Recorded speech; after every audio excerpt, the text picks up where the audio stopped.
Relationships ain't easy, and unfortunately, there's nothing you can do to change that, but you can enjoy them more.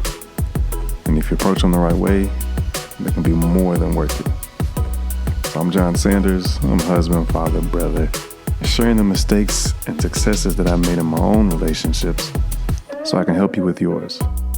If you're single, struggling to get a date, or if you're married and you feel like you're a million miles away from the spouse that's sitting right next to you, I got something that's going to help you. We're going to have fun, you're going to laugh, but most importantly, you're going to learn something that's going to help you take your relationship to the next level. Or if you don't have a relationship, you'll learn something to help you get one. Let's jump into the podcast.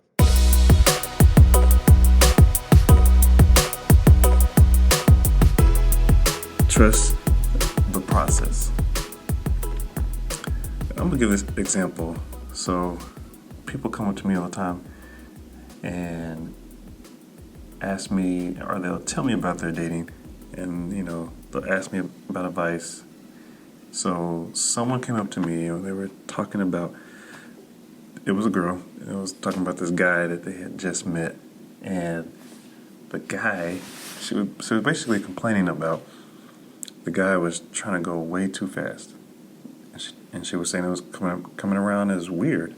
So he was sending all these, I don't want to give too much information, but basically he was sending messages that were just like super, I don't know, him trying to be romantic, quirky, and although I think he had a good heart, nothing was wrong with him. He wasn't saying anything wrong, or he wasn't sending pictures he shouldn't be sending or anything like that. But they were on their second date, and he was already sending these like cutesy messages trying to ask her out on a date, and just some other things she was saying that he was doing. And I was like, "Whoa, this is your second date?" And so that's the importance of this process. Because when you skip parts of the process, you just come across as weird. And it's not necessarily because you're weird. It's because you're doing things with good intentions at the wrong time. So, and whenever you do that in any kind of process, and there's going to be issues. And so, she decided that she really didn't want to continue pursuing a relationship with him because he was doing things that would have been cute if they had been dating for, I don't know, maybe a few months, or would have been real nice, maybe an exclusive dating, but he jumped the gun. So I know that's something that I used to struggle with, when I was younger. And so these practical steps are going to help avoid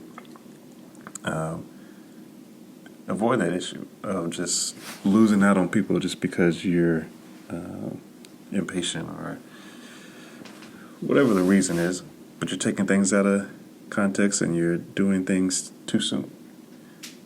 So let's get to these practical steps. The step that the example earlier that he was missing was the friend step. That's the first one. So it's pretty simple. It's friends, then you start dating, then you're exclusive dating, or boyfriend or girlfriend, whatever you want to call it. Then you get engaged. So take it from this idea. You want to start at where you want to be and work your way back to see how you can get there. If so, you want to be married, it makes sense to be engaged first. At some point you need to propose to this person or be proposed to by this person, and at some point you either need to say yes to that person or she needs to say yes to you, and then there needs to be a process of being engaged. But you can't just ask someone to marry you the first time you meet them. So there's some other steps in between. Next, it would make sense before you are engaged if you are boyfriend and girlfriend, exclusively dating. Then, of course, before you're serious and before you can commit and say, hey, I just want to date you, you need to just be dating, like just simple dating. Like, you're going to have your first date before you can exclusively date. If you go into the first date thinking that you're the only one they should be dating, you're getting things out of order again. It's not how it works. And of course, before dating, the thing a lot of people miss, a lot of people are afraid of, is you be friends first. So I know a lot of people are afraid of being stuck in the friend zone, but trust me, if you get to know this person, they get to know you, and then you enjoy being around each other, and at the right time, and for me, this would be the man's job. But women, you can help us, give us hints. You have to do something intentional to say I want to be more friends. Once you realize you can't be friends, switch on the dating. But we can get into that in another podcast. So now we know the practical steps. Friends first, then you date, then you have exclusive dating, then you get engaged, then you get married. So let me just tell you some benefits of being friends before jumping straight into dating. Obviously, what we were discussing earlier, where I said you can avoid doing things that in the wrong stage of relationship come across as weird or desperate, creepy, or whatever, and then you end up losing the person, or it could come across as needy, whatever. So when you're friends, there's less pressure on both of you. I've talked to a lot of women, and I've talked to guys, so I know that for the guys, there's pressure. Like, oh, I gotta come up with this great date. I gotta impress her. I gotta do this. I gotta do that. For the girl, it's like, oh, he's asking me out on a date. But what if I don't like him? Is he gonna be one of those crazy people that gets mad at me and tries to make me feel bad, or is he gonna, we're going on this date? Is he gonna expect something from me just because he bought me some food and I gotta do something else that I'm not really comfortable doing right now? There's more pressure. If you approach it as, yes, this person is an attract. I promise I can speak English. If this person is attractive to me, I got that, but I don't know him yet. So let me see if I can get to know him. Because for me, you want to be married to your best friend, and so friendship should be the base level. That should be what you make it. That should be the first criteria. If you can't be friends, then you can't date. You can't date. You can't be boyfriend or girlfriend, etc., etc. So just see if you guys can be friends. See if you have enough in common with this person that you, you have enough hobbies. Do you even want to be around this person? A lot of people look cool at first, and then you get to know them, and then maybe they're a little crazy, or maybe you guys are just wildly different in your philosophies, and you're like, I can't be around that. So, some things to be doing when you first meet your friend. And let me actually stop. Let me go back and say some more benefits. Because you can be friends with as many people as you want. So when you're not exclusively dating anyone, you're just making friends, you can make friends with everybody, And another thing I like about being friends first is the feelings are less likely to get hurt if anyone decides that they don't like the other person. So one of the things, you date 6-7 times, and then you kind of have to, even though you're not exclusively dating, you still have to you have to break it up somehow. And that can always be difficult and hurtful. I think if you're really trying to find real love, that you should be trying to guard other people's hearts and try to act in a way to avoid crushing people. I mean, people are going to be sad. They're going to be hurt, but you can do it in a respectful way. And so I think if you're friends first, part of the less pressure is if you guys decide that you don't you don't want to be around this person anymore, you were just friends. It's easier to get in and out of friendship. I mean, you just met them. You know, you start off being acquaintances, obviously, but I think that's a much better way to kind of end the relationship. And then you know what? A lot of times you'll probably find out that they're still cool people. You may just not like them like you thought you were going to like them. And they can still be in your life, and they can be friends. And it doesn't have to be any, or I'll say at least it's less awkward if you decide that you don't want to be more than friends. You guys still be friends around each other. And it doesn't have to be this horrible breakup. So let me tell you a little bit about the friend step. So what you should be doing in each of these steps is seeing if the person can make it to the next step, or you want to get to the next step with the person. So kind of a two-part. So in the friend steps, you're trying to get to know the person. You know, do you even want to be around them? Do you have fun around this person? You know, I don't know about you, but all my friends, we have fun. And everyone has different ways to have fun. Some people are thrill seekers.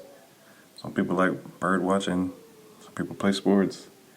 You know, whatever it is, do you have fun around this person? Can you be yourself?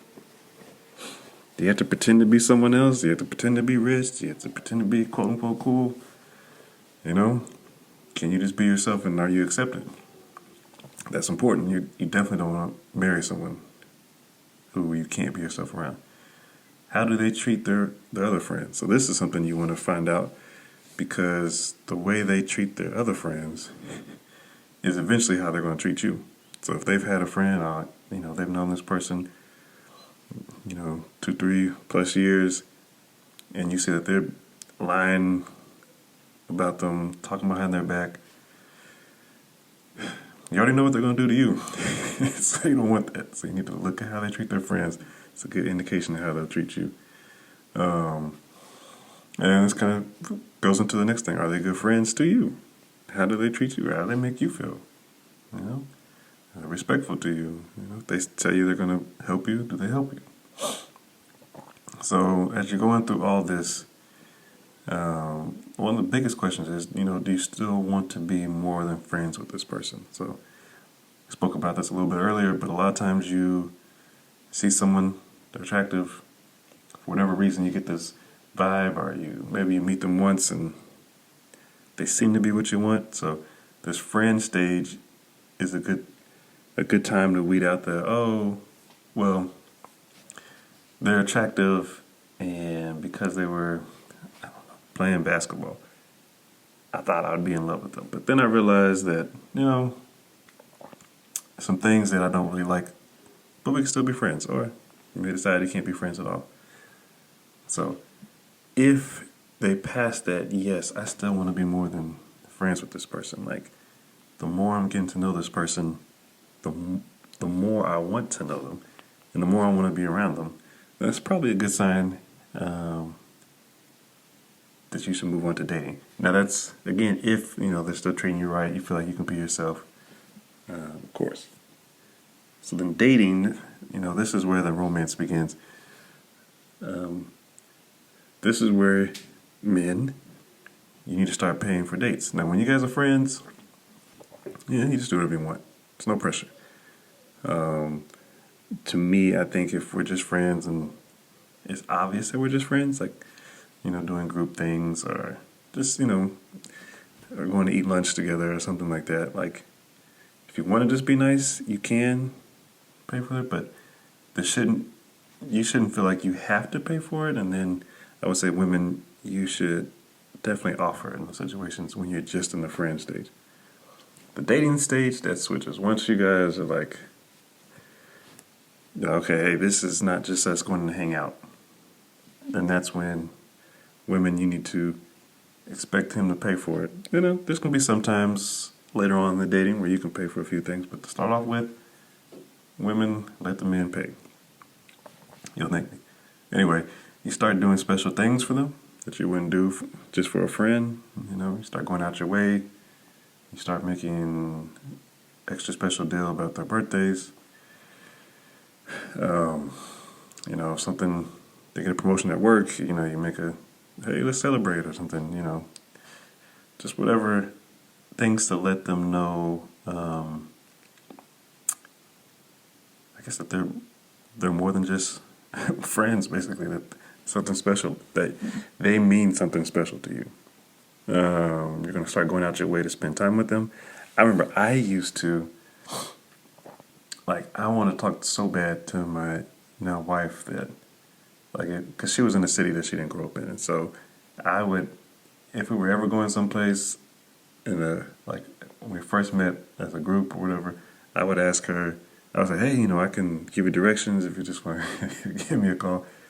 And it was funny. She thought I was just being nice. So I was like, nope, just trying to talk to you. But that's what you do. You try to find ways to spend time with them. This is where you start asking them questions to find out more about them than just surface level knowledge. This is where you purposely start doing things to let them know you want to be more than friends.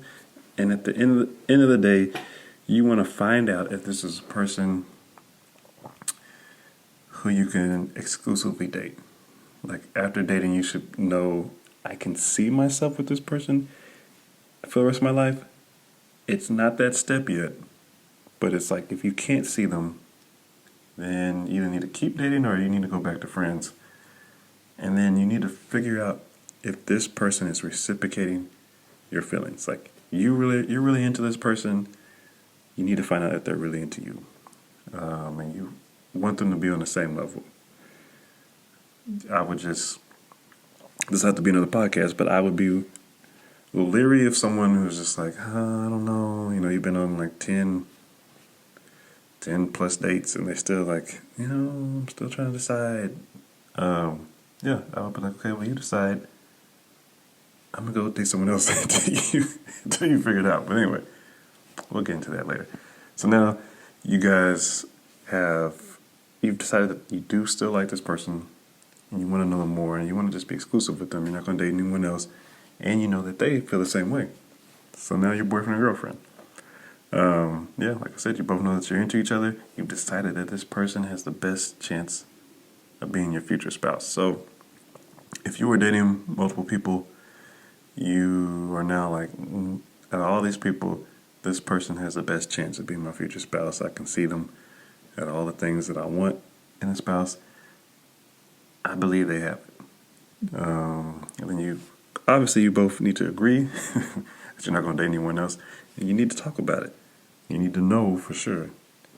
Now you're going to introduce them as your, boyfriend, girlfriend, whatever. But they have official titles now. Not just, oh, hey, this is so-and-so. No, this is my... And you start having talks about a possible future together. And that should become more and more frequent the more you exclusively date. And so what you want to know in this stage is, does this person love me like I want my spouse to love me? Because right now, you already know you both like each other. So there's just different ways to show love. And some people are mature enough to do it. Some people aren't. No one's going to be perfect at it. But what you want to find is someone who is willing to work at it. Who you can say, hey, it makes me feel loved, cared about, whatever words you want to use, when you buy me gifts, whatever it is. And most likely you're going to find someone, because opposite attracts, who that's not what they like. It's not how they feel it. So they're going to have to learn how to buy stuff to make you feel loved. You know what I'm saying? And it's not going to be perfect at first, but you just want to see them making progress. Like legitimately trying, not holding it over your head. Well, I did this, so you better do this. Like, no. Again, we'll get into that in another podcast. So now you found out that this person, they do make you feel loved. And they do a good job with that. You guys have, this is also where you're trying to figure out, how do you plan on raising kids? Do you want to have kids? What does marriage look like to you? And so when you're asking all these questions and then you figure out that, yeah, okay, we have a lot of things in common. I feel good about this. That's when if you're the man, it's time to buy a ring. If you're a woman, it's time to get ready to wear a ring. This is where you switch to the engaged stage. So obviously, to be engaged, you either have to propose to someone and they say yes, or someone proposed to you and you said yes. I just have to iterate this because you can't assume the stages. So you have to, just because you've been exclusively dating for 5 years doesn't mean you're engaged. You gotta put a ring on it. Beyonce said it. It should be simple. But you've also agreed that you want to spend the rest of your life together, but you just haven't committed yet. And that happens on your wedding day. So now the fun starts. You get your first taste of marriage. Like, you're going to be planning to combine your money, your home, your family, everything. Before, you didn't have, if somebody went out and went on a shopping spree, spent half their paycheck and didn't have money to pay for the rent that month, it really only concerned them because you guys weren't living together. So, all right, you need to get that together. But now, if they do it, it affects you. So, just planning on how to combine the money. And again, while you're exclusive dating, when you're engaged, if you didn't do it when you were exclusively dating, which you can, depending on how long you were doing it, when you're engaged, you definitely need to figure out how much debt people have, et cetera, et cetera. You need to know as much about them as possible. Like, you need any question that you were afraid to ask before, you need to ask it now. Because it's better to call off a wedding than to get a divorce. I'll say it again. It is 1,000,000 times better to call off a wedding than to get a divorce. So make sure you ask as many questions as possible. And then understand that wedding planning is going to give you a great test to see how you work as a couple under pressure. Because you're going to have a budget, so that's money. You're going to be planning to move in together. Maybe it's to buy a new place, move into one other person's places. So that's logistics. You're introducing everybody to your family because, when you're exclusive dating, of course, you're probably going to know hopefully before you ask to marry them, you know their immediate family, sisters, brothers, mom, dad. Hopefully you know that. But then now when you're married, all the cousins come out. And you're going to have to, be used to that and all the family dynamics. And then now you're deciding, well, who do we invite? Our budget says we only have, 100 people. But we know probably 200 people we want to invite. And we got to make sure it's fair. Because, she wants to make sure these people get there. And you want to make sure these people can come. And then who's going to be in the wedding? Who's going to plan that? So, yeah. It's going to be fun. It's going to be a good test. And I would just tell you to enjoy it. It's going to go by quick, but yes. Once you got engaged, then it all comes together at the wedding day, and you both say I do, and then you're married. So this is a process. This worked for me. I heard this from a pastor, and then I kind of adapted it to myself. I tweaked some things, and then this is how I did it and how it worked for me. But I think if you take things step by step and just realize that you're just working to see if you can make it to that next step, instead of just meet the person, can they be my spouse? I think that's a huge leap, at least a lot of hurt.